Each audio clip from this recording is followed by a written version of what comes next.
الحمد لله الحمد لله حمدا كثيرا كما أمر ونشهد أن لا إله إلا الله وحده لا شريك له ونشهد أن سيدنا محمدا عبده ورسوله صلى الله على محمد وعلى آله وأصحابه ما اتصلت عين بنظر أوصيكم عباد الله وإياي أولا بتقوى الله وقال جل جلاله عظيما أعوذ بالله من الشيطان الرجيم بسم الله الرحمن الرحيم وأقيموا الصلاة وآتوا الزكاة وما تقدموا لأنفسكم من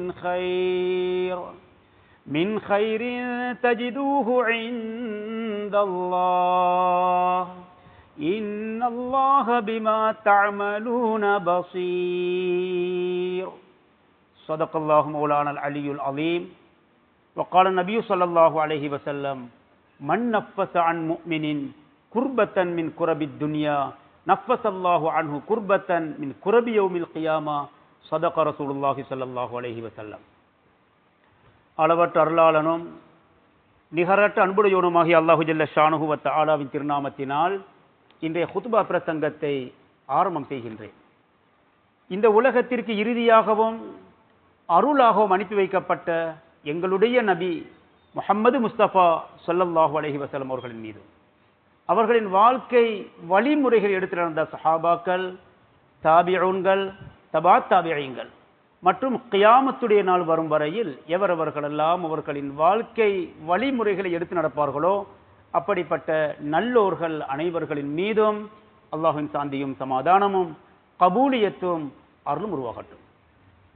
புனிதமான ஜுமாவுடைய ஃபர்லை நிறைவேற்ற வேண்டும், முழுமையான நன்மைகளை அடைந்து கொள்ள வேண்டும் நல்ல நியத்துடன் நேர காலத்தோடு அல்லாஹ்வின் இல்லமாம் பள்ளிவாசலை நோக்கி வந்து அமைதியாக அமர்ந்திருக்கும் அல்லாஹு ஜல்ல ஷானுஹு வ தஆலாவின் நல்லடியார்களே, நேசர்களே, எல்லா நிலையிலும் எல்லா விடயங்களிலும் அல்லாஹ் ஒருவனையே பயந்து நடந்து கொள்ள வேண்டும் என்று தக்வாவுடைய வசியத்தை முதலில் எனக்கும் அதை துயர்ந்து உங்களுக்கும் நான் ஞாபகப்படுத்திக் கொள்கின்றேன்.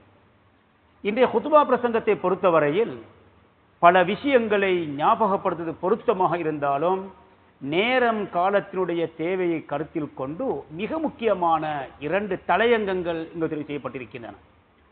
அதில் முதலாவது பகுதி மிகவும் சுருக்கமாகவும் அடுத்த பகுதி ஓரளவுக்கு விரிவாகவும் இது கூறலாம் என்று கருதுகிறேன். அந்த அடிப்படையிலே திருமறை அல் குர்ஆன் சொல்லுகின்ற ஒரு செய்தியை முதலாவது பார்ப்போம். வஸாரிஉ இலா மக்ஃபிரத்தின் மிர் ரப்பிக்கும் وجنة عرضها السماوات والأرض أعدت للمتقين وسارعوا إلى مغفرة من ربكم. உமது இரட்சகன் புறத்திலிருந்து கிடைக்கக்கூடிய பாவ மன்னிப்பை அடைந்து கொள்வதற்காக நீங்கள் விரைந்து செயல்படுங்கள், விரைந்து அமல்படுத்துங்கள், அவசரமாக அல்லாஹ்வின் பக்கம் திரும்புங்கள். வஜன்னத்தின் அர்துஹ ஸமாவாத்து வல் அர்து, வானங்களையும் பூமியையும் விட விசாலமான சொர்க்கத்தை அடைந்து கொள்வதற்காகவும் அவசரம் காட்டுவீர்களாக, துரிதம் காட்டுவீர்களாக.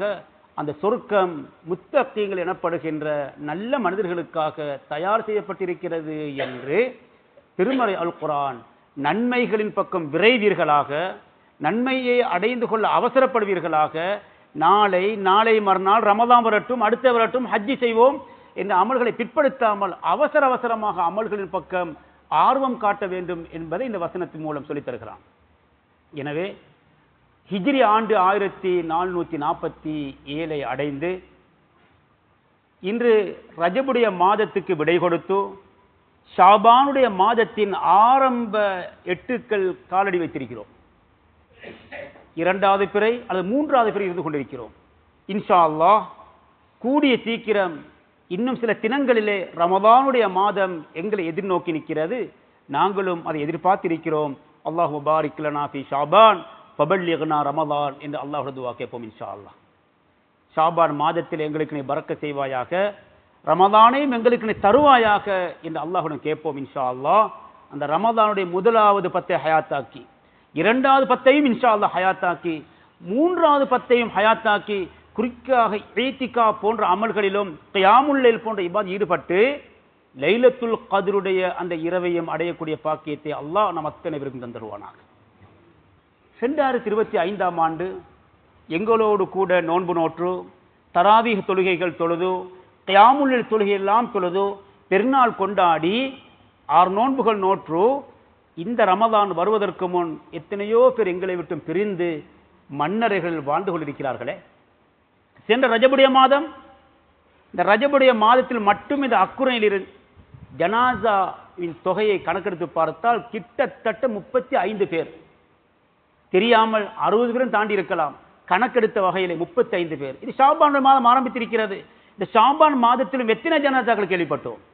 எனவே மீதமுள்ள 25, 27 நாட்களிலே அல்லாஹ்வின் பார்வையில் யார் யாருக்கு அந்த ரமதானை தர இருக்கிறானோ எங்களுக்கு தெரியாது. என்றாலும் ஆசைப்படுவோம், அல்லாஹ்விடம் கேட்போம், உற்சாகப்படுவோம், அல்லாஹ்விடம் இறைஞ்சு கொண்டிருப்போம். அல்லாஹ் நாடினால் அந்த ரமதான் கிடைக்கட்டும். அந்த ரமதான் கிடைத்தால் ஹயாத்தாக்குவோம். அல்லாஹ் தஆலா அத்தனை பேருக்கும் அருள் புரிவானாக. காரணம் என்ன தெரியுமா? ஒரு சஹாபி வந்தார். அந்த சஹாபி கேட்டார் ரசூலுல்லாஹ் இடத்தில், யா ரசூலல்லாஹ், உஸாமா இப்னு ஸைத் என்று சொல்லக்கூடிய சஹாபி, யா ரசூலல்லாஹ், லம் அரக தஸூமு மின் ஷஹ்ரின் மின் ஷுஹூரி. யா ரசூலல்லாஹ், ரமதான் அல்லாத ஏனைய 11 மாதங்களிலே அதிகமாக நோன்பு நோற்பதற்கு நீங்கள் தெரிவு செய்திருக்கின்ற மாதம் அது ஷாபானுடைய மாதமாக தெரிகிறது. காரணம் என்ன? ரமதான் மாதத்தில் முழு மாதத்தில் நோன்பு நோக்கிறீர்கள், அது தவிர 11 மாதங்கள் மீதமாக இருக்கின்றன.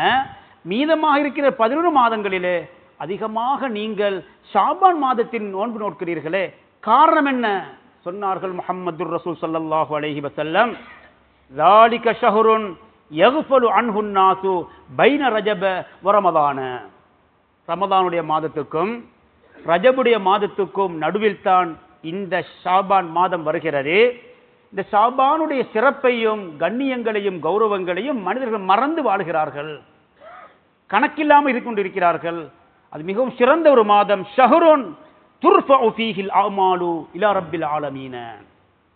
அகிலத்தார்களின் இரட்சகனாகிய அல்லாஹ்வின் பக்கம் மனிதர்கள் அது எல்லா நல்ல செயல்களும் அமல் இபாதத்துகளும் நல்ல வழிபாடுகளும் உயர்த்தி காண்பிக்கப்படுகின்றன. ஃபஉஹிப்பு ஐ யுரல அமலி வ அன ஸாயிமுன். என்னுடைய இபாதத்துகளும் வழிபாடுகளும் வணக்க வழிபாடுகள் செயல்களெல்லாம் அல்லாஹ்வின் பக்கம் இந்த ஷாபான் மாதத்தில் உயர்த்தி காண்பிக்கப்படும் போது வ அன ஸாயிமுன், நானும் நோன்பாளியாக இருக்க வேண்டும் விரும்புகிறேன். எனவே இந்த ஷாபான் மாதத்தில் அதிகமாக நோன்பு நோக்கிறேன் என்று முஹம்மதுர் ரசூல் ஸல்லல்லாஹு அலைஹி வஸல்லம். இந்த ஷாபானுடைய மாதம் மிக முக்கியமான மாதம், பயன்படுத்தப்பட வேண்டிய மாதம், அமல்களை கூட்ட வேண்டிய மாதம் என்பதை இந்த ஹதீஸின் மூலம் ரசூலுல்லாஹ் சொல்லித் தருகிறார்கள். எனவே இந்த குதுபா பிரசங்கத்தின் 2வது பகுதி ஓரளவுக்கு நீளமாக இருப்பதனால் அந்த தலையங்கத்தின் பக்கம் நாம் நுழைவோம். திருமறை அல் குர்ஆன் சொல்லுகின்ற இஸ்லாமியர்களை வழிகாட்டுகின்ற 5 கடமைகளிலே, குறிப்பாக கலிமா, தொழுகை, நோன்பு, ஜகாத்து, ஹஜ்ஜி எனப்படுகின்ற 5 இபாதத்துகளிலே உடல் ரீதியாக பொருள் ரீதியாக வித்தியாசமான பல இபாதத்துகளை அல்லாஹ் அறிமுகப்படுத்தியிருக்கிறான். உதாரணத்துக்கு தொழுகையையும் நோன்பை எடுத்துக்கொண்டால் அது உடல் ரீதியான இபாதத்து, அதுக்கு பணம் தேவைப்படாது. ஏழையும் நோன்பு நோட்பார், சாதாரணமான நோன்பு நோட்பார், பணக்காரன் நோன்பு நோட்பார், படித்தவரும் நோட்பார், பாமரரும் நோட்பார். ஹஜ்ஜி, ஜகாத் இந்த கடமைகள் பொருளாதாரத்தோடு பிணைக்கப்படும் இபாதத்து, பொருள் ரீதியான சம்பந்தப்பட்ட ஒரு விசேடமான இபாதத்து தான் இந்த ஜகாத்தும் ஹஜ்ஜி. ஷாபானுடைய மாதம் வரும் பொழுது பொதுவாக ஜகாத்தை பற்றி ஞாபகப்படுத்துவார்கள். காரணம், அதிகமானவர்கள் ரமதானுடைய மாதத்தில் ஜகாத் கொடுக்கும் வழக்கத்தோடு இருப்பதனால் அது சம்பந்தமாகவே அதிகமாக ஷாபான் மாதத்தில் ஜகாத் சம்பந்தமாக ஞாபகப்படுத்தப்படுகிறது. என்றாலும் ஒவ்வொருவருடைய வியாபாரத்தோடு எந்தெந்த மாதம் சம்பந்தப்படுமோ அந்த மாதத்தில் ஜகாத் கொடுக்க வேண்டும், அதான் அவருக்கு கடமை. உதாரணத்துக்கு சென்ற ஒரு முஹர்ரம் மாதத்திலே ஒருவர் ஒரு 50 லட்சம் ரூபாயை முதலீடு செய்து ஒரு வியாபாரத்தை ஆரம்பித்தார் என்றால் இந்த 1447 ஹிஜ்ரி ஆண்டு ஆரம்பித்து முஹர்ரம் மாதம் வரும் பொழுது அவர் ஜகாத் கணக்கு பார்ப்பார். ஒருவருக்கு முஹர்ரம் வரும், ஒருவருக்கு சஃபர் வரும், ஒரு ரபியுல் அவ்வல் வரும், ஒரு ரபியுல் ஆஹிர் வரும். என்றாலும் ஷாபானுடைய மாதத்தில் ரமதானுடைய அதிகமானவர்கள் ஜக்காத் கொடுக்கும் பழக்கம் இருப்பதனாலே ஷாபான் மாதத்தில் அந்த ஜக்காத் சம்பந்தமாக ஞாபகப்படுத்த பொருத்தம் என்ற காரணத்தினால் அந்த தலையங்கமும் இங்கு தெரிவு செய்யப்பட்டிருக்கிறது. அந்த அடிப்படையில் திருமறை அல் குர்ஆன் சொல்லுகின்ற ஒரு ஆயத்தோடு அந்த தலையங்கத்துக்குள் நுழைவோம். திருமறை அல் குர்ஆன் சொல்லுகின்ற செய்தியை பாருங்கள். وَأَقِيمُوا الصَّلَاةَ وَآتُوا الزَّكَاةَ وَمَا تُقَدِّمُوا لِأَنفُسِكُمْ مِنْ خَيْرٍ تَجِدُوهُ عِندَ اللَّهِ إِنَّ اللَّهَ بِمَا تَعْمَلُونَ بَصِيرٌ. மேலும் நீங்கள் தொழுகையை நிலைநாட்டுவீர்களாக, வாத்து ஜக்காத்தை கொடுத்து வருவீர்களாக, வமா துன்ஃபிகு லிஅன்ஃபுசிக்கும் மின் கைரின், என்னென்ன நலவான காரியங்களை நீங்கள் முற்படுத்துகிறீர்களோ அத்தனை நலவான காரியங்களுடைய நலவுகளையும் தஜிதூஹு இந்தல்லாஹி, அல்லாஹ்விடம் நிச்சயமாக நீங்கள் பூர்த்தியாக பெற்றுக்கொள்வீர்கள் என்று அல்லாஹ் சொல்லிவிட்டு, இன்னல்லாஹ, நிச்சயமாக அல்லாஹ் ஜல்ல ஷானஹு வ தஆலா பிமா தஅமலூன பஸீருன், நீங்கள் எதையெல்லாம் செய்கிறீர்களோ அவை அனைத்தை பற்றியும் கண்காணித்தவனாக பார்ப்பவனாக இருக்கிறான் என்று சூரா பக்கராவினுடைய 110வது வசனத்தில் இந்த செய்தியை சொல்கிறான். முஹம்மதுர் ரசூல் ஸல்லல்லாஹு அலைஹி சொல்வதை பாருங்கள். புனியல் இஸ்லாமு அலா ஹம்ஸின், இஸ்லாம் என்ற இந்த மார்க்கம் 5 கடமைகள் மீது கட்டி அமைக்கப்பட்டிருக்கிறது. ஒரு கூடாரத்தை போல, ஒரு வீட்டை போல, ஒரு மாளிகையை போல, ஒரு கட்டிடத்தை போல அந்த கட்டிடம், இஸ்லாம் என்ற கட்டிடம் 5 தூண்கள் மீது அது அமைக்கப்பட்டிருக்கிறது. அந்த ஒரு தூண் அங்கு தகர்க்கப்படுமானால், ஒரு தூண் பழுதாகுமானால் இஸ்லாம் என்ற அந்த கட்டிடமே பழுதாகிவிடும், அசைய ஆரம்பித்து விடும், குலுங்க ஆரம்பித்து விடும், வெடிப்புகள் வந்துவிடும், நஷ்டம் வந்துவிடும், ஆபத்து வரும். ஷஹாதத்து அல்லா இலாஹ இல்லல்லாஹ், அந்த 5இல் முதலாவது அல்லாஹ்வை நீங்கள் ஏற்றுக்கொள்வது. வ அன்ன முஹம்மதர் ரசூலுல்லாஹ், அல்லாஹ்வை ரசூலாக ஏற்றுக்கொள்வது. அஷ்ஹது அல்லா இலாஹ இல்லல்லாஹ் வ அஷ்ஹது அன்ன முஹம்மதர் ரசூலுல்லாஹ், அல்லாஹ் ஒருவன் என்று சாட்சி பகருகிறோம், முஹம்மது ரசூல் ஸல்லல்லாஹு அலைஹி வஸல்லம் அல்லாஹ்வுடைய தூதர் என்று நாம் சாட்சி பகருகிறோமே. இது அந்த 5 கடமைகளில் முதலாவது அடிப்படையாகும். இரண்டாவது சொன்னார்கள் ஸல்லல்லாஹு அலைஹி வஸல்லம், வ இகாமுஸ் ஸலாத்தி, அந்தந்த நேரத்திலே தொழுகையை நிலைநாட்டுவதாகும். இது இரண்டாவது கடமை. மூன்றாவது வ ஈதாஉ ஸகாத்தி, மூன்றாவது ஜகாத்தி என்ற அந்த பொருளாதாரத்தோடு பின்னி பிணைந்த அந்த கடமையை வருஷத்துக்கு ஒரு முறை முறையாக நிறைவேற்றுவதாகும். அதே போல ரமதானுடைய மாதம் வரும் பொழுது நோன்பு நோட்பதாகும். ஐந்தாவது, எவருக்கு ஹஜ்ஜி என்ற அந்த கடமை இருக்குமோ, பொருளாதாரத்தோடு சம்பந்தப்பட்ட அந்த கடமை யார் மீது சுமத்தாட்டப்படுமோ அவர் ஹஜ்ஜை நிறைவேற்றுவார் என்று முஹம்மது ரசூல் ஸல்லல்லாஹு அலைஹி வஸல்லம் அவர்கள் 5 கடமைகளில் ஜகாத் என்ற கடமையை பற்றியும் இந்த ஹதீஸை சுட்டிக்காட்டுகிறார்கள். இதைவிட இன்னும் கொஞ்சம் தெளிவாக சொல்வதானால், ஒரு மனிதனுடைய மார்க்கம் பூர்த்தியாக வேண்டுமானால் ஜகாத் என்ற கடமை நிறைவேற்றப்பட வேண்டும். உதாரணத்துக்கு, ஒருவர் தொழுகைக்கு தக்பீர் கட்டுகிறார், கிப்லாவை முன்னோக்கி தொழுகைக்கு செய்ய வேண்டிய அனைத்து ஷர்த்துக்களையும் செய்து தக்பீர் கட்டி விட்டார். உதாரணத்துக்கு தக்பீர் கட்டி 19 பர்ல் இருக்கிறது. 19 பர்லில் 18 பர்லுகளை நிறைவேற்றினால் தொழுகை கூடுமா? தொழுகை நிறைவேறாது. இதே போல இந்த ஜகாத் என்ற அந்த கடமையை நிறைவேற்றாத பொழுது இஸ்லாம் என்ற மார்க்கம் பூர்த்தியாக மாட்டாது என்பதை ரசூலுல்லாஹ் சொல்வதை பாருங்கள். அன் அல்கமத்த இப்னு ஹுஸாஇ ரலியல்லாஹு அன்ஹு காலனா ரசூலுல்லாஹ், ரசூல் முஹம்மது முஸ்தபா ஸல்லல்லாஹு எங்களுக்கு சொன்னார்கள், ஹீன அஸ்லம்னா, நாங்கள் இஸ்லாத்தை தழுவி முஸ்லிம்களாகிய பொழுது, எங்களுக்கு இஸ்லாத்தை பற்றி அறிமுகப்படுத்திய பொழுது, மின் தமாமி இஸ்லாமிக்கும் அன் துஅத்து ஜகாத் அம்வாலிக்கும், உங்களுடைய மார்க்கம் பூர்த்தியாக வேண்டுமா, அப்படியானால் உங்களுக்கு அல்லாஹ் கொடுத்திருக்கின்ற சொத்து செல்வத்திலிருந்து நீங்கள் கொடுக்க வேண்டிய ஜக்காத்தை சரியாக நிறைவேற்ற வேண்டும், அப்பொழுதுதான் உங்களுடைய மார்க்கம் பூர்த்தியாகும் என்று முஹம்மது ரசூல் ஸல்லல்லாஹு சொல்லி தந்தார்கள் என்று சஹாபாக்கள் சொல்கிறார்கள். இது ஜக்காத்துடைய கடமையோடு சம்பந்தமான 2 செய்திகள். இனி ஜக்காத் என்ற அந்த இபாதத்தை அந்த வணக்க வழிபாட்டை செய்வதன் மூலம் எங்களுக்கு என்ன கிடைக்கும், செய்யாத பொழுது என்ன நடக்கும், இந்த ரெண்டையும் பார்ப்போம். அல் குர்ஆன் சொல்வதை பாருங்கள். சொர்க்கத்தில் ஃபிர்தௌஸ் என்ற சொர்க்கம் மிக உயர்வானது அல் குர்ஆன் சொல்லுகிறது. அந்த உயர்வான சொர்க்கத்தை அடைய வேண்டுமானால் 7 இபாதத்துகளை நாங்கள் செய்ய வேண்டும். அந்த 7 இபாதத்துகளிலே 3வது இபாதத்தாக ஜகாத்தை அல் குர்ஆன் சொல்லுகிறது. قد أفلح المؤمنون الذين هم في صلاتهم خاشعون والذين هم عن اللغو معرضون والذين هم للزكاة فاعلون. அந்த மூமின்கள் வெற்றி பெற்று விட்டார்கள். அந்த வெற்றி பெற்ற மூமின்களுக்குரிய பண்புகளில் முதலாவது பண்பை அல் குர்ஆன் சொல்லுகிறது. அல்லதீனஹும் ஃபீ ஸலாத்திஹிம் காஷிஊன, அவர்கள் தங்களது தொழுகைகளிலே பயபக்தி உள்ளவர்களாக பேணுதலாக பக்குவமாக தொழுவார்கள். வெறும் தொழுவார்கள் என்று சொல்லாமல் தொழுகையில் மிக பேணுதலாக பக்குவமாக முறையாக தொழுவார்கள் என்று அல் குர்ஆன் சொல்கிறது. இரண்டாவது வல்லதீனஹும் அனில் லக்வி முரிதூன, தேவையற்ற காரியங்களிலிருந்து அவர்கள் தன்னை தற்காத்துக் கொள்வார்கள். துன்யாவுக்கோ ஆகிராவுக்கோ தேவையற்ற பிரயோஜனம் இல்லாத நஷ்டத்தை உண்டு பண்ணக்கூடிய பாவங்கள் எழுதப்படக்கூடிய லாபமே இல்லாத தேவையற்ற விஷயங்களிலிருந்து தவிர்த்து நடப்பவர்களும் அந்த மூமின்கள். இந்த ரெண்டையும் சொன்ன அல்லாஹ் மூன்றாவதாக பொருளாதாரத்தோடு பிணைந்த கடமையான ஜக்காத்தை சொல்லும் பொழுது வல்லதீனஹும் லிஸ்ஸகாத்தி ஃபாயிலூன, மேலும் அவர்கள் ஜகாத் என்ற கடமையை நிறைவேற்றுவார்கள் என்று அல் குர்ஆன் சொல்கிறது. இதை சொல்லிக்கொண்டு அப்படியே வந்து அல்லதீன யரிசூனல் ஃபிர்தௌஸ் ஹும் ஃபீஹா காலிதூன்,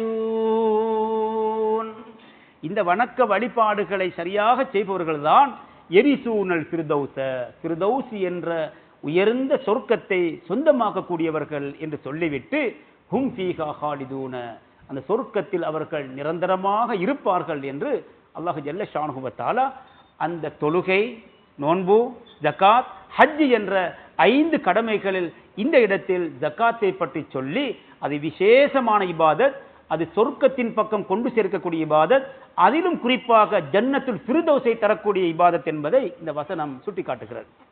இதே போல் அல் குர்ஆனில் இன்னும் பல ஆயத் இருக்கின்றன. என்றாலும் நேரம் இடம் தராத காரணத்தினால் ஜகாத்தை கொடுப்பதன் மூலம் முஹம்மது ரசூல் ஸல்லல்லாஹு அலைஹி வஸல்லம் அவர்கள் சொல்லுகிற சிறப்பையும் பார்ப்போம். சொன்னார்கள் ஸல்லல்லாஹு அலைஹி வஸல்லம், உலகத்தில் ஜகாத் கொடுப்பதன் மூலம் உங்களுடைய சொத்து செல்வத்தை நீங்கள் பாதுகாத்துக் கொள்ளுங்கள். ஹஸ்ஸினு அம்வாலக்கும் பிஸ்ஸகாத்தி, ஜகாத் என்ற அந்த கடமையை நிறைவேற்றுவதன் மூலம் உங்களுடைய சொத்து செல்வத்தை நீங்கள் காப்பாற்றிக் கொள்வீர்களாக. அழிவிலிருந்து, நாசத்திலிருந்து, வெள்ளத்திலிருந்து, நெருப்பிலிருந்து, சூறாவிலிருந்து, களவிலிருந்து, கொள்ளையிலிருந்து, சுப்ஹானல்லாஹ், எத்தனையோ ஆபத்துக்கள் மனிதனை சூழ்ந்து இருக்கிறது. இதே போல மனிதன் சொத்து செல்வத்தையும் பல வகையான ஆபத்துக்கள் சூழ்ந்துதான் இருக்கிறது. நெருப்பு, காற்று, வெள்ளம், களவு, கொள்ளை, இப்படி எத்தனையோ சொல்லலாம். இது அனைத்தும் ஒரு மனிதனுக்கு அச்சுறுத்தலாகவே இருந்து கொண்டிருக்கிறது. எனவே ஒரு மனிதனுடைய சொத்து செல்வத்தை பாதுகாப்பதற்கு முஹம்மது ரசூலுல்லாஹ் சொல்லித் தருகிறார்கள். ஹஸ்ஸினு அம்வாலக்கும் பிஸ்ஸகாத்தி, ஜகாத் என்ற கடமையை நீங்கள் கொடுப்பதன் மூலம் ஒரு சொத்து செல்வத்தை நீங்கள் பாதுகாத்துக் கொள்வீர்களாக. இன்னும் ரசூல் ஸல்லல்லாஹு அலைஹி வஸல்லம் சொல்வதை பாருங்கள். ஜகாத் கொடுக்காமல் இருப்பதன் மூலம் உங்களுக்கு என்ன நடக்கும் சொன்னார்கள் ஸல்லல்லாஹு அலைஹி வஸல்லம்.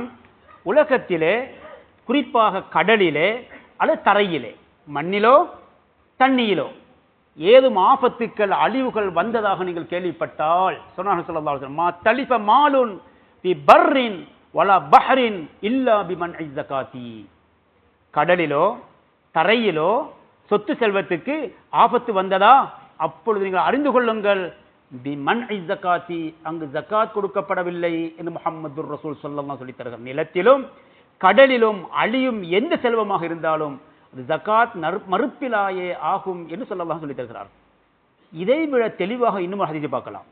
மா ஹாலதத்தி ஜகாத்து மாலன் இல்லா அஹ்லகத்துஹு, சொன்னார்கள் ஸல்லல்லாஹு அலைஹி வஸல்லம், ஒரு மனிதனுடைய சொத்து செல்வத்திலே கொடுக்க வேண்டிய ஜகாத்தை கொடுக்காமல் இருந்தால், கொடுக்க வேண்டிய கொஞ்ச தொகை, உதாரணத்துக்கு ஒருத்தர் 40 கோடி இருக்குது வைத்துக் கொள்ளுங்க, 40 கோடி. இவர் ஜக்காத்தாக கொடுக்க வேண்டியது சின்ன தொகை, உதாரணம் 1 கோடி, அவ்வளவுதான். 40 கோடி இருக்கிறது, ஜக்காத் கொடுக்க வேண்டிய பகுதி ஒரே 1 கோடி. 399 கோடி அவரிடத்தில், ஜக்காத்தாக கொடுக்க போவது 1 கோடி, அவ்வளவுதான். ரசூல் சொல்வதை பாருங்கள். அந்த கொஞ்ச அளவு, அந்த 1 கோடியை இவர் ஜக்காத் கொடுக்காமல் அந்த 400 கோடி இவர் வைத்துக் கொண்டிருந்தால் என்ன நடக்கும்? சுப்ஹானல்லாஹ். 40 கோடி வையுங்கள் உதாரணத்துக்கு, 40இல் 1 கழித்தால் 39 கோடி. இப்போதே 100 கோடி, 400 கோடி, 600 கோடி, 800 1000 கோடி, இப்படி கணக்கு பார்த்துக்கொண்டே போவாங்க. 1 கோடி உதாரணத்துக்கு வைப்போம். 40 கோடி உள்ள ஒருவர் 1 கோடியை கொடுப்பார். 1 கோடியை கொடுத்தால் 39 கோடி மிச்சம். இந்த 39 கோடியையும் பாதுகாக்க இந்த 1 கோடி தான் வழிவகுக்கிறது. இதை சொன்ன ரசூல் சொல்வதை பாருங்கள். மா ஹாலத்தி ஜக்காத்து மாலன் இல்ல அஹ்லகத்துஹு. இந்த 40 கோடியிலே கொடுக்கப்பட வேண்டிய 1 கோடி இவர் கொடுக்காமல் கஞ்சத்தனம் செய்து தன்னுடைய வியாபாரத்தில் அதை பெருக்கிக் கொண்டிருந்தாள், அதை வியாபாரம் எடுத்துக்கொண்டாள், அதனால் வீடு கட்டினாள், வாகனம் வாங்கினாள், இப்படி உலகத்தினுடைய எதை செய்தாலும் ரசூல் சொல்கிறார்கள், இந்த ஒரே 1 கோடி என்ன செய்யும் தெரியுமா? அந்த 39 கோடியும் அழித்து நாசமாக்கி விடும் என்று சொன்னார்கள் ஸல்லல்லாஹு அலைஹி வஸல்லம். இது உதாரணத்துக்கு 40 கோடி உள்ளவருக்கு 1 கோடி, 40 லட்சம் உள்ளவருக்கு 1 லட்சம், இப்படி ஒவ்வொரு கணக்கினை பாருங்கள். 40இல் 1, இவ்வளவுதான். சின்ன கணக்கு, சின்ன கணக்கு, மிகவும் சிறிது. சின்ன ஒரு கணக்கை அல்லாஹ் சொல்லி இவ்வளவு பெரிய சொத்து செல்வத்தை பாதுகாக்க அரணாக வைத்திருக்கிறானே, சுப்ஹானல்லாஹ். எனவே சொன்னார்கள் ஸல்லல்லாஹு அலைஹி வஸல்லம், ஜக்காத் கொடுப்பதன் மூலம் சொத்து செல்வத்துக்கு பாதுகாப்பு கிடைக்கிறது. எப்பொழுது ஜக்காத் என்ற வணக்க வழிபாட்டில் கஞ்சத்தனம் செய்ய ஆரம்பிப்பார்களோ அப்போது அழிவும் நாசமும் உருவாகிவிடும் என்று சொல்லலாம் சொல்லிட்டார். இது உலகத்தினுடைய நஷ்டம், இது மறுமை நஷ்டம், அது நிரந்தரமானது. அல் குர்ஆன் சொல்வதை பாருங்கள்.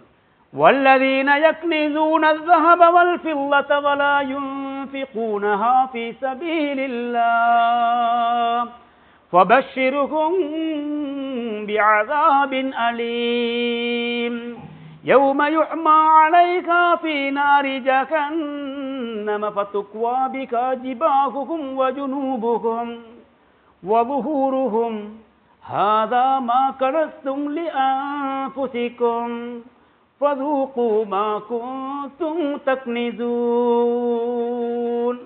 அது நேரடி தர்ஜுமாவை பார்ப்போம்.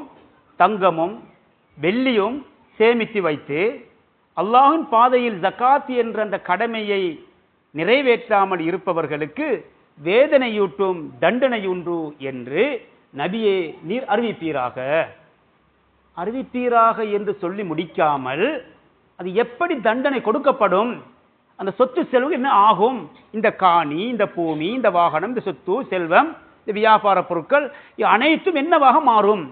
நரகத்தில் நெருப்பில் அவை சூடாக்கப்படும். அல்லாஹ் சொல்கிறான் அதே வார்த்தை. அதனால் அவர்கள் நெற்றிகளும் விலாக்களும் முதுகுகளும் சூடு போடப்படும். இதுவே நீங்கள் உங்களுக்காக சேமித்தது, இப்போது நீங்கள் சேமித்ததன் பலனை அனுபவித்து பாருங்கள் என்று அல்லாஹு ஜல்ல ஷானுஹு வ தஆலா சொல்லுவான் என திருமறை அல் குர்ஆன் சூரா தௌபாவினுடைய 35வது வசனம் இந்த செய்தி சொல்கிறது. இந்த ஆயத்துக்கு கீழே அறிஞர்கள் சொல்லுகின்ற ஒரு ஹதீஸ் ஞாபகப்படுத்தப்பட வேண்டும். சொன்னார்கள் ஸல்லல்லாஹு அலைஹி மறுமையுடைய நாளையிலே ஜகாத் கொடுக்க வேண்டிய அளவை ஒருவர் அடைந்து ஜகாத் கொடுக்க வேண்டிய அந்த கட்டத்தில் கொடுக்காமல் கஞ்சத்தனம் செய்து அந்த பணத்தையும் தன்னோடு சேர்த்து இன்னும் இன்னும் பெருக்க வேண்டும் என்று விரும்புவாரோ, யார் பெருக்கினாரோ, பெருக்க ஆசைப்பட்டாரோ, கொடுக்க வேண்டிய ஜகாத்தை கொடுக்காமல் இருந்தாரோ, மறுமையுடைய நாளில் அது பாம்பாக மாற்றப்படும். அந்த பாம்பு என்ன செய்யும் என்று சொன்னார்கள் ஸல்லல்லாஹு அலைஹி வஸல்லம். அந்த பாம்பு இவனை கொத்த ஆரம்பிக்கும். அந்த கொத்தும் பொழுது ஒரு வார்த்தையை பிரயோகிக்கும். என்ன சொல்லும் தெரியுமா? நான் பாம்பு என்று நீ எண்ணுகிறாயே, நான் பாம்பு அல்ல, ஆனா மாலுக்க ஆனா கண்துக்க. ஜகாத் கொடுக்க வேண்டிய சொத்து செல்வத்தை நீ ஜகாத் கொடுக்காமல் நீ சேகரித்து வைத்தாயே, பாதுகாத்து வைத்தாயே, உன்னுடைய பணம் உன்னுடைய பொருள் என்று நீ சொல்லிக் கொண்டிருந்தாயே, அது உன்னுடையது அல்ல. அது ஏழை எளியோர்களுக்கு ஜகாத் யார் யாருக்கு போய் சேர வேண்டியமோ அவர்களுக்குரிய சொத்தை நீ வைத்து அனுபவித்தாயே, அதுதான் நான். அனமாலுக்க, நான் தான் உடைய சொத்து, ஆனா கண்சுக்க, நான் தான் உடைய பொக்கிஷம் என்று சொல்லி சொல்லியே அந்த சொத்து செல்வங்கள் பாம்பாக மாற்றப்பட்டு அந்த பாம்பு இவரை தீண்டிக் கொண்டிருக்கும் என்று முஹம்மது ரசூல் ஸல்லல்லாஹு அலைஹி சொல்லித் தருகிறார்கள். பாம்பு என்று சொன்னால் யாருக்கு தெரியாது? இந்த பள்ளிவாசலிலே நூற்றுக்கணக்கான பல பேர் உட்கார்ந்திருக்கிறோம். நானும் நீங்களும் திடீரென பள்ளிவாசல் ஒரு பாம்பு வந்து சும்மா இருப்போமா?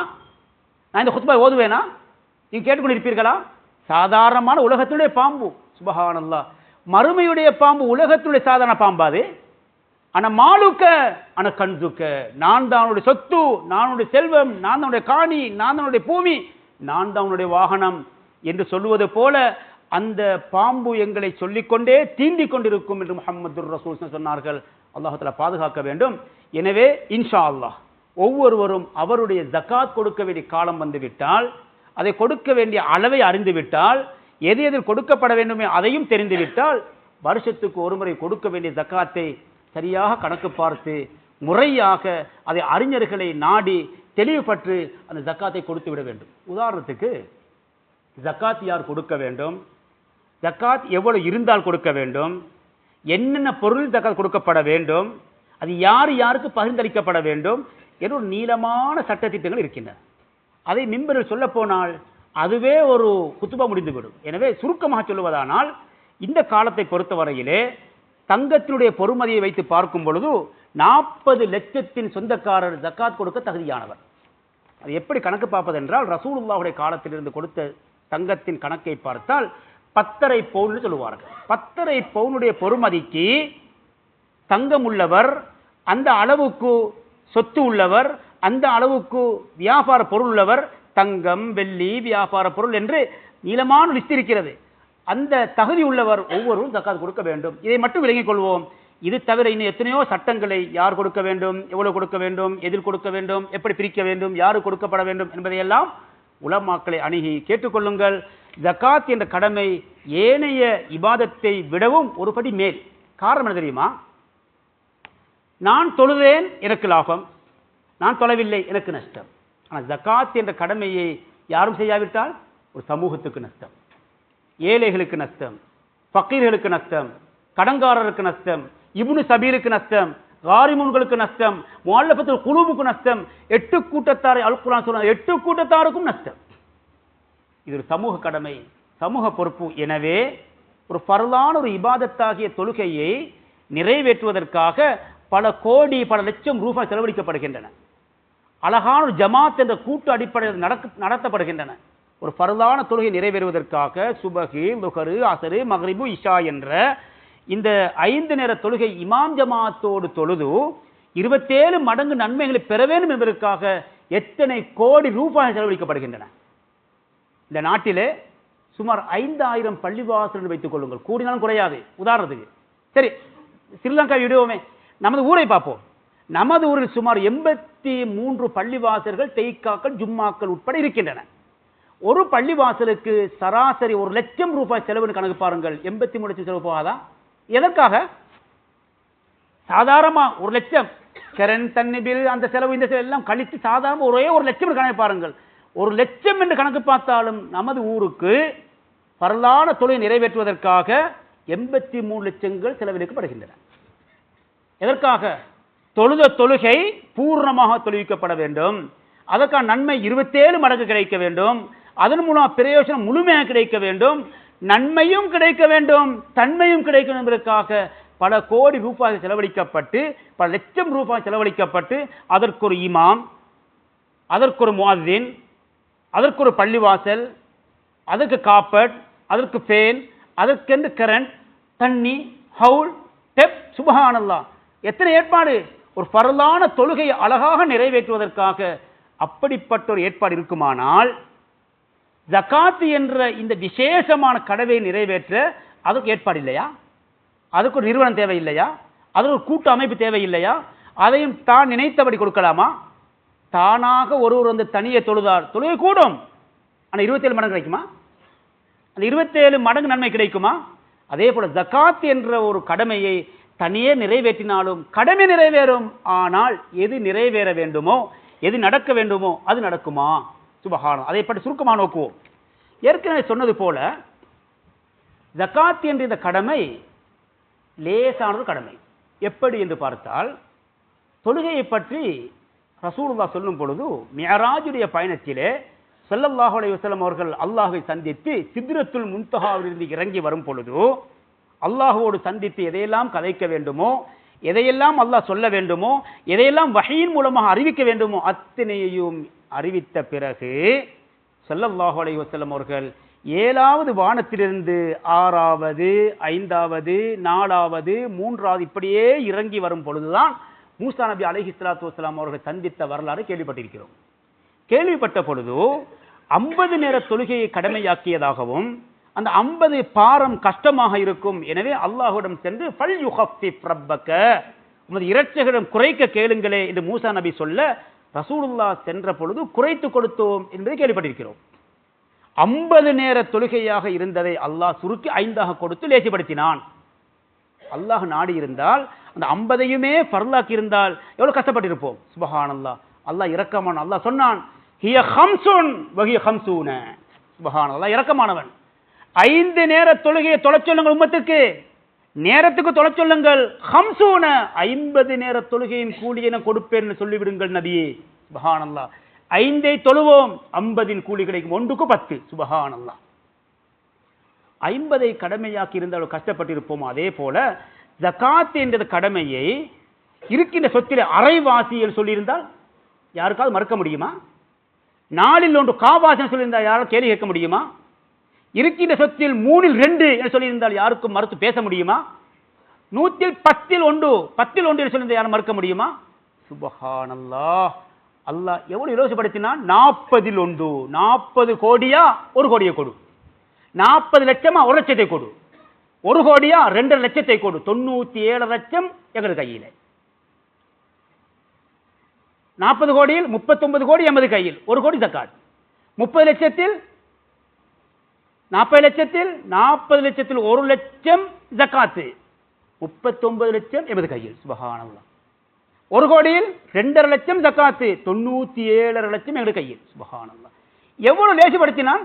அல்லாஹ் நாடி இருந்தால் 1 கோடியை அரைவாசியை கொடு, 40 கோடியா 20 கோடியை கொடு, 40 லட்சமா 20 லட்சத்தை கொடு சொல்லி இருந்தால் யாராவது கேள்வி கேட்க முடியுமா? அல்லாஹ் இரக்கமான, இவ்வளவு லேசுபடுத்தி தந்த மார்க்கம் தான் இது. அல்ஹம்துலில்லாஹ். எனவே ஜகாத் என்ற கடமை மிக லேசாக்கப்பட்டு அது தொகையும் கொஞ்சமாகத்தான் வரும். எனவேதான் கூட்டு ஜகாத்துடைய தேவை வருகிறது. உதாரணத்துக்கு சிறு துள்ளி தண்ணீர் சேர்ந்து ஒரு வெள்ளமாக மாறுகிறது, அந்த வெள்ளமெல்லாம் சேர்ந்து நதியாக மாறுகிறது, அந்த நதிகளெல்லாம் சேர்ந்து கடலாக மாறுகிறதே. சுப்ஹானல்லாஹ், சாதாரணமான தண்ணி, மழை தண்ணி, சொட்டுகின்ற தண்ணி, சின்ன தண்ணி எல்லாம் சேர்ந்து பெரிய ஒரு வாய்க்காலா, நதியா, கடலா. சுப்ஹானல்லாஹ், சிறுதுள்ளி பெருவெள்ளம் என்று சொல்லுவது போல ஜகாத் என்ற தொகை கொஞ்சமாக வரும், ஆனால் கூட்டாக கொடுக்கும் பொழுது பெரிதாக மாறும். உதாரணத்துக்கு ஒரு செங்கல் இருக்கிறது வைத்துக் கொள்ளுங்கள். செங்கல் எல்லாம் தனித்தனி இருந்தது பள்ளியாகுமா? செங்கல் எல்லாம் இருக்கிறது, ஒரு 1000 செங்கல் வைத்துக் கொள்ளுங்கள். செங்கல் எல்லாம் சேர்ந்து அது கட்டுமானமாக மாற பள்ளியாக மாறுகிறது. ஒரு பள்ளிவாசல், அது ஒரு மദ്രസா, அது ஒரு ஸ்கூல், அது ஒரு மாளிகை, அது ஒரு கடை, அது வியாபார ஸ்தலம். பல கல்லுகள் சேர்ந்து அது வியாபார ஸ்தலமாக மாறியது, பல கல்லுகள் சேர்ந்து அது பள்ளிவாசலாக மாறியது, பல கல்லுகள் சேர்ந்து அது மദ്രസാக்களாக மாறியது, பல கல்லுகள் சேர்ந்து பெரும் வீடாக மாறியது என்பது போல சிறிய சிறிய சிறிய தொகைகளெல்லாம் சேர்ந்து பல லட்சங்களாக பல கோடிகளாக மாறுகின்றன. எனவேதான் கூட்டு ஜக்காத் என்ற அறிமுகம் ரசூலுல்லாஹுடைய காலத்திலிருந்து அறிமுகப்படுத்தப்பட்ட காரணம் என்ன தெரியுமா? தனித்தனியே அவரவருக்கு வரக்கூடிய ஜக்காத்தை ஓரம் கொடுக்க ஆரம்பித்த கொஞ்சம் தான் கொடுக்கப்படும், கூட்டாக கொடுக்கப்படும் பொழுதோ அதிகமாக கொடுக்கப்படும். உதாரணம் வைத்துக் கொள்ளுங்க, ஒருவருக்கு 1 லட்சம் ரூபாய் தான் ஜக்காத் விதியாக வைத்துக் கொள்ளுங்க. 1 லட்சம். இந்த 1 லட்சத்தை எத்தனை பேருக்கு பிரிப்பது?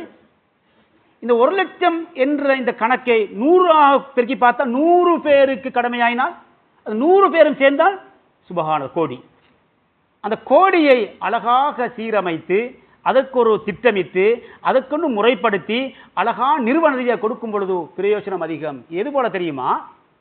ஒரு மனிதனுக்கு பசி, தாகம், வறுமை, இவருக்கு ஒரு மீனை வாங்கி கொடுத்தார். உதாரணத்துக்கு நான் சொல்லுங்க, உதாரணத்துக்கு 1 முறை வாங்கி கொடுத்தார், 2 முறை வாங்கி கொடுத்தார், 3 முறை வாங்கி கொடுத்தார், பிரச்சனை தீருமா?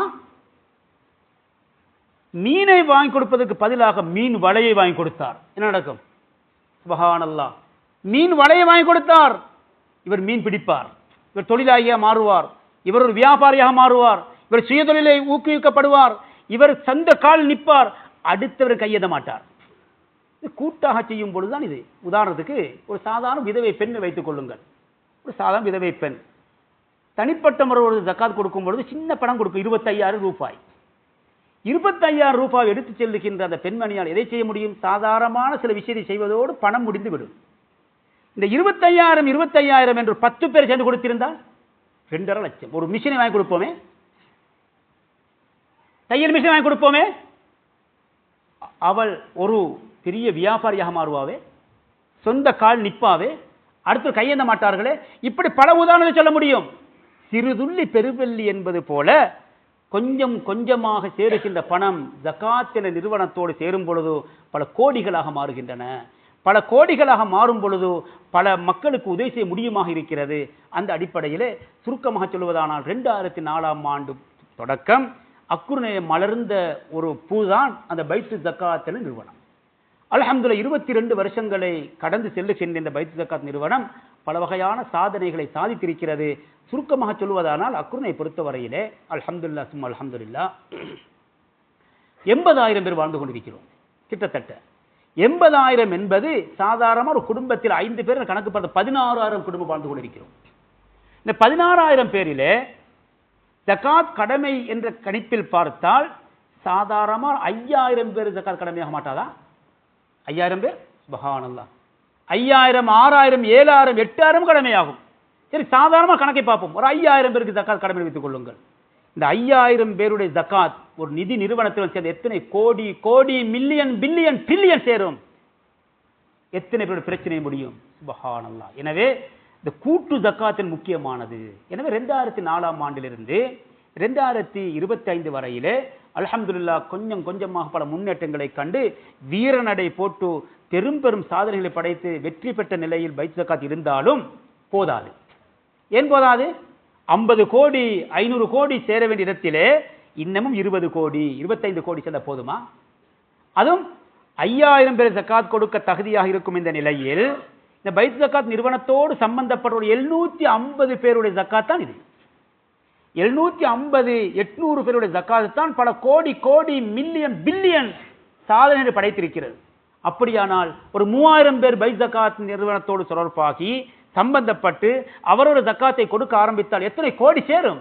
எவ்வளவு வேலைகளை செய்யலாம்? சரி, கடைசியாக ஒரு உதாரணத்துக்காக என்ன செய்தோம், என்ன செய்து கொண்டிருக்கிறார்கள் என்று கேட்டால் ஒரு 5 வருஷத்துடைய கணக்கு மட்டும் பார்ப்போம். ஒரு 5 வருஷம் கிட்டத்தட்ட 2021ஆம் ஆண்டிலிருந்து 2025 வரையில் என்ன செய்திருப்பார்கள் என்று நீங்கள் சிந்திக்கக்கூடும். சுருக்கமாக சொல்வதானால் கல்விக்காக உதவி செய்யப்பட்டிருக்கிறது, தொழில் முயற்சிகளுக்கு உதவி செய்யப்பட்டிருக்கிறது, காணிகள் வாங்கி கொடுக்கப்பட்டிருக்கிறது, வீடு கட்டப்பட்டிருக்கிறது, வீடு திருத்தப்பட்டிருக்கிறது, வீடு திருத்த உதவிகள் பெற்றவர்கள் இருக்கிறார்கள். இப்படியே மலசல கூட தேவை, தண்ணீர் வசதி, மின்சார வசதி, திருமண தேவை, கடன், மருத்துவம், அனர்த்தம், மாதாந்த உதவி. மாதாந்த உதவின்னு சொல்கிறோமே கிட்டத்தட்ட 4,000 பேர். இது யார் தெரியுமா? கணவன் இல்லாத பெண்கள், விதவைகள் சொல்கிறோம். நிரந்தர நோயாளி, நடக்க முடியாதவர்கள், வீட்டோடு நோயா படுத்திருப்பவர்கள், இப்படி பெரும் பெரும் கஷ்டத்தோடு வாழுகின்ற 4,000 பேர். இப்படி வெளிநாட்டு வேலை வாய்ப்புக்காக 205 பேர் அனுப்பியிருக்கிறார்கள். இதே வாழ்வாத உதவி 74. இப்படி கணக்கு லிஸ்டோடு இருக்கிறது. இதை பார்த்தால் தனிப்பட்ட முறையில் பார்த்துக் கொள்ளலாம். ஏன் கணக்கு சுருக்கமாக சொல்லுகிறோம் என்றால் இது ஒரு பெரிய நிதி நிறுவனம் மட்டுமல்ல, இது பெரிய திட்டத்தோடு செயல்பட வேண்டிய விஷயம். அக்குறை இருக்கின்ற தனவந்தர்களில் ஒரு 3,000 பேர் 5,000 பேர் ஜக்காத் கொடுக்க தகுதியாக இருந்து ஒரு 3,000 பேருடைய ஜக்காத்தாவது எங்களோடு சம்மந்தப்படுமானால் இன்ஷா அல்லாஹ் பாரிய ஒரு இலக்கை அடைய முடியும். ஒரே ஒரு வருஷம் இன்ஷா அல்லாஹ், அல்லது 2 வருஷம், ஒரு 3 வருஷம் எல்லோரும் ஒரு நியத்து வைத்து இந்த வருஷம் என்னுடைய ஜக்காத்தை பைத் ஜக்காத் கொடுக்கிற முழுமையாக கொடுக்க ஆரம்பித்து பார்ப்போமே, நடக்கணும் பார்ப்போம் இன்ஷா அல்லாஹ். சரி, பரவாயில்லை, முழுமையாக கொடுக்க கஷ்டம் என வளமையாக நமது குடும்பத்திலே கௌரவமாக இருக்கக்கூடியவர்களை ரோட்டுக்கு எடுக்க முடியாது என்ற சில காரணம் சொல்லி அதை கொடுக்காமல் இருப்பார்கள். எனவே சரி, அதுக்கு அரைவாசி ஒதுக்குவோமே, அவரவருக்கு வரக்கூடிய ஜக்காத்திலே ஒரு அரைவாசி கொடுப்போமே இன்ஷா அல்லாஹ். அப்படி கொடுத்து பார்த்து 3,000 பேர் ஜக்காத் வந்தாலும் 100 கோடியை தாண்டும் இன்ஷா அல்லாஹ். 20 கோடி 15 கோடி 10 கோடியில் இவ்வளவு பெரிய வேலையை செய்ய முடியுமானால் ஒரு 50 கோடி 100 கோடி சேர்ந்தால் ஒரு பள்ளிவாசலுக்கு 5 கோடி கொடுக்கலாமே, ஒரு பள்ளிவாசலுக்கு 10 கோடி தூக்கி கொடுக்கலாமே. இது ஒரு பள்ளிவாசல் கொடுக்கும் கணக்கே ஒரு 25 லட்சம், ஒரு 2.5 லட்சம், ஒரு 10 லட்சம் கஷ்டப்பட்டு முக்கி முக்கி தங்க கொடுக்க வேண்டியிருக்கிறது. காரணம் போதாது, மக்கள் தேவை கூட, வரவு குறவு, வரவை விட தேவை கூட. எனவே இன்ஷா அல்லாஹ் நியத்து வைப்போம், எமக்கு வரக்கூடிய பைத்து ஜக்காத் நிறுவனத்தோடு தொடர்பாகி எங்களுக்கு வரக்கூடிய ஜக்காத்தில் கணிசமான 3/2 கொடுப்போம், அல்லது அரைவாசியை கொடுப்போம். அரைவாசியை விட குறைந்து விடாமல் அரைவாசியோ அதுக்கு மேலாகவோ, இப்படி ஏதோ ஒரு அடிப்படையில் அவரவருக்கு வரக்கூடிய ஜக்காத்தை கணக்கு பாருங்கள். ஜக்காத் சம்பந்தமாக பேசுவதால் அதிகமாக பேசலாம். யார் கொடுக்க வேண்டும், எதில் கொடுக்க வேண்டும், எப்படி கணக்கு பார்க்க வேண்டும், எப்பொழுது கொடுக்க வேண்டும், யாருக்கு கொடுக்கப்பட வேண்டும் என்றெல்லாம் மிக நீளமான பாடங்கள் அது. எனவே இன்னைக்கு குத்பா பிரசங்கத்தில் 2 செய்திகள் ஞாபகப்படுத்தப்பட்டன. முதலாவது பகுதியிலே நாம் இருப்பது ஷாபானுடைய மாதம் ஆரம்பத்தில் இருந்து கொண்டிருக்கிறோம், பிறை 2 அல்லது 3 இருந்து கொண்டிருக்கிறோம். எனவே இன்னும் சொற்ப நாட்கள் தான் ரமதானுக்கு இருக்கிறது. எனவே ரமதான் வரட்டும் அமல் செய்ய, ரமதான் வரட்டும் சுபகுதல, ரமதான் வரட்டும் இமாம் ஜமாத்தோடு தொலை என்று இருக்காமல், ரமதான் வருவதற்கு முன் இன்றே ஆரம்பிப்போம் இமாம் ஜமாத் தொழுகையை. இமாம் ஜமாத்தா தொழுவோம், அமளிபாதத்தை கூட்டுவோம், குர்ஆன் ஓத ஆரம்பிப்போம், சதக்காக்களை கூட்டுவோம், ரமதான் மாதம் வரட்டும் என்று துஆவும் செய்வோம். அல்லாஹ்வுடைய நாட்டத்தின் பேர் ரமதான் கிடைத்தால் ரமதான் ஹயாத்தாக்குவோம், ரமதான் கிடைக்கவில்லையா நிய்யத்துக்கு அல்லாஹ் கூலி தருவான் என்று சுருக்கமாக முதல் ஞாபகப்படுத்தப்பட்டு, 2வது தலையங்கத்திலே ஜகாத் என்ற கடமை 5 கடமையில் ஒன்று என்று சொல்லப்பட்டது. அதன் மூலமாக கிடைக்கும் லாபத்தை பற்றி ஞாபகப்படுத்தப்பட்டது. அதே தொடர்ந்து ஜகாத் கொடுக்காத பொழுது அழிவும் நாசமும் வரும் என்பதை ரசூல் சொன்ன செய்தி சொல்லப்பட்டது. அதை தொடர்ந்து மறுமையிலே அது சொத்துக்கள் எல்லாம் காய்ச்சி ஊற்றப்படும் என்று சொல்லப்பட்டது. இது பாம்பாக மாறும் என்று சொல்லப்பட்டது. இதுவெல்லாம் ஜக்காத்தோடு சம்பந்தப்பட்ட எச்சரிக்கைகளாக இருந்து, எனவே ஜக்காத்தி என்ற கடமை யாருக்கு கடமையாகும் என்று சொல்லும் பொழுது 10.5 பவுன் பொறுமதிக்கு வியாபார பொருளோ தங்கமோ வெள்ளியோ இது போன்ற பல பொருட்கள் இருந்தால் ஜக்காத் கடமையாகும் என்று சொல்லி அதையும் விளங்கிக் கொள்ள லேசாக ஒரு 40 லட்சம் கிட்டத்தட்ட என்று சொல்லப்பட்டது. 40 லட்சத்தின் சொந்தக்காரர் ஒரு ஜக்காத் கொடுக்க தகுதியானவர் என்று சொல்லப்பட்டது. எனவே அந்த ஜக்காத் கொடுக்கும் பொழுது தனித்தனியே கொடுத்தால் நிறைவேறும் என்றாலும் இமாம் ஜமாத்தோடு தொழுது 27 மடங்கு நன்மை அடைவது போல கூட்டாக சேர்ந்து கொடுப்பதன் மூலம் பல பிரயோசனங்கள் இருக்கின்றன என்று ஞாபகப்படுத்தப்பட்டது. எனவே இன்ஷா அல்லாஹ் இந்த வருஷம் நியத்து வைப்போம், எமது பைத் ஜக்காத்தை வளர்ப்போம், அதன் மூலம் ஏழைகளுக்கு கை கொடுப்போம்.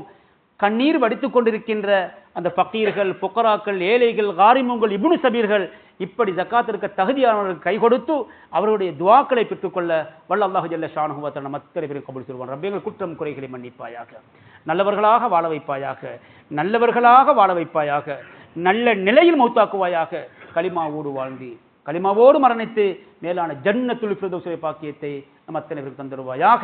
வாஹிரு தஅவானா அல்ஹம்துலில்லாஹி ரப்பில் ஆலமீன். அல்ஹம்துலில்லாஹி நஹ்மதுஹு வ நஸ்தஈனுஹு வ நஸ்தக்ஃபிருஹு வ நு'மினு பிஹி வ நதவக்கலு அலைஹி வ நுஸல்லி வ நுஸல்லிமு அலா முஹம்மதின் ஸல்லல்லாஹு அலா முஹம்மதின் வ அலா ஆலிஹி வ அஸ்ஹாபிஹி மத்தஸலத் ஐனும் பினதர். أوصيكم عباد الله وإياي أولا بتقوى الله. وقال جل جلاله عظيما: أعوذ بالله من الشيطان الرجيم. بسم الله الرحمن الرحيم. قد أفلح المؤمنون الذين هم في صلاتهم خاشعون والذين هم عن اللغو معرضون والذين هم للزكاة فاعلون. بارك الله لنا ولكم بالقرآن العظيم ونفعنا وإياكم بالآيات والذكر الحكيم. أقول قولي هذا أستغفر الله لي ولكم فاستغفروه إنه هو الغفور الرحيم.